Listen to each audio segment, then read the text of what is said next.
નમસ્કાર મિત્રો, સ્વાગત છે તમારું અમારી ચેનલમાં। તો મિત્રો, આ વખતે હોળી 13 માર્ચે મનાવવામાં આવશે।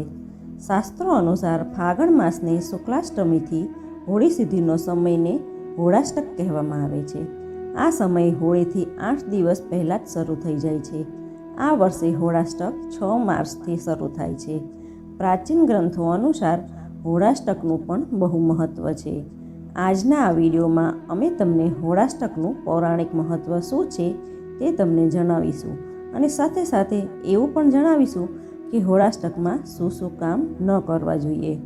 પ્રાચીન માન્યતા અનુસાર એક દિવસ કામદેવ બધા જ દેવતાઓના કહેવા પ્રમાણે ભગવાન શિવજીની તપસ્યાનો ભંગ કરવાનો પ્રયત્ન કરે છે, પરંતુ ભગવાન મહાદેવની તપસ્યા ભંગ કરવાનું અસંભવ હતું।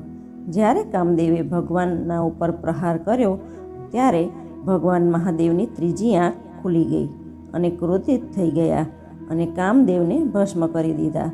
માનવામાં આવે છે કે આ જ દિવસથી હોળાષ્ટકની શરૂઆત થઈ હતી। હોળાષ્ટક દરમિયાન અલગ અલગ ગ્રહ ઉગ્ર રૂપમાં જોવા મળે છે। આ કારણોસર જ હોળાષ્ટક દરમિયાન શુભ કાર્ય કરવાની મનાઈ કરવામાં આવી છે। ભક્ત પ્રહલાદને સતયુગમાં ઘણા કષ્ટ આપ્યા હતા, જે તેના પિતા દ્વારા આપવામાં આવ્યા હતા।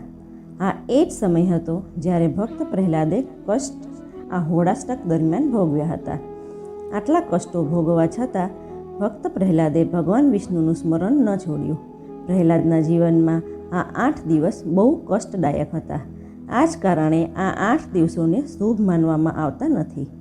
તો ચાલો જાણીએ કે હવે આ દિવસોમાં કયા કાર્યો ન કરવા જોઈએ। શાસ્ત્રો અનુસાર હોળાષ્ટકના આ 8 દિવસ બહુ અશુભ માનવામાં આવે છે, માટે કોઈ પણ શુભ કાર્ય ન કરવું જોઈએ, જેમ કે લગ્ન, ગૃહ પ્રવેશ, ગૃહ નિર્માણ અથવા નવો વેપાર વગેરે ન કરવા જોઈએ। આવા કાર્યો જો કરવામાં આવે તો તેને સફળતા મળતી નથી।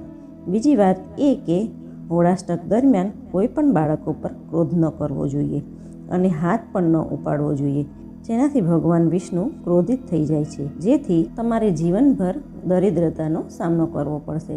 બાળકનું મન કોમળ હોય છે, જેના મનમાં શ્રીહરિનો વાસ હોય છે, જેથી તમારે બાળકો ઉપર ક્રોધ ન કરવો। ત્રીજી વાત, માંસાહાર ન કરવો। હોળાષ્ટક દરમિયાન કોઈ પણ પ્રાણીને મારી તેનું માંસાહાર ન કરવું જોઈએ, જેનાથી પ્રાણીઓને કષ્ટ થાય છે અને કોઈને મારીને તમે આનંદ પ્રાપ્ત કરો તે મહાપાપ ગણાય છે અને ભગવાન વિષ્ણુ અને મા લક્ષ્મી આવા આનંદથી ક્રોધિત થઈ જાય છે, જેથી દરિદ્રતાનો સામનો કરવો પડતો હોય છે। આ 8 દિવસ દરમિયાન કામ ક્રિયા ન કરવી જોઈએ અને બ્રહ્મચર્યનું પાલન કરવું જોઈએ। આ દિવસો દરમિયાન કામદેવને તમારા ઉપર હાવી ન થવા દેવા જોઈએ। ભગવાન શિવે પણ કામદેવને હાવી ન થવા દીધા અને તેમને ક્રોધનો સામનો કરવો પડ્યો, જેથી કામદેવ ભસ્મ થઈ ગયા। બ્રહ્મચર્યનું આ દિવસો દરમિયાન પાલન કરવું। આ દિવસોમાં દાન ધર્મ કરવું જોઈએ। આ દિવસે દાન ધર્મનું ખૂબ જ મહત્ત્વ છે। એવું કરવાથી મા લક્ષ્મીની કૃપા પ્રાપ્ત થાય છે અને વ્યક્તિ તેના પાપમાંથી મુક્ત થઈ જાય છે। આ દિવસોમાં તમારા ઘરે આવેલા ભિક્ષુ અને પશુઓને ક્ષમતા મુજબ દાન કરવું। પશુ પક્ષીને ચણ અને ભોજન આપવું। હોળાષ્ટક દરમિયાન ઓમ નમઃ ભગવતે વાસુદેવાયનો મંત્રનો જાપ કરવો, જેનાથી ભગવાન વિષ્ણુ અને મા લક્ષ્મીની કૃપા પ્રાપ્ત થાય છે અને તેમના આશીર્વાદ પણ મળે છે।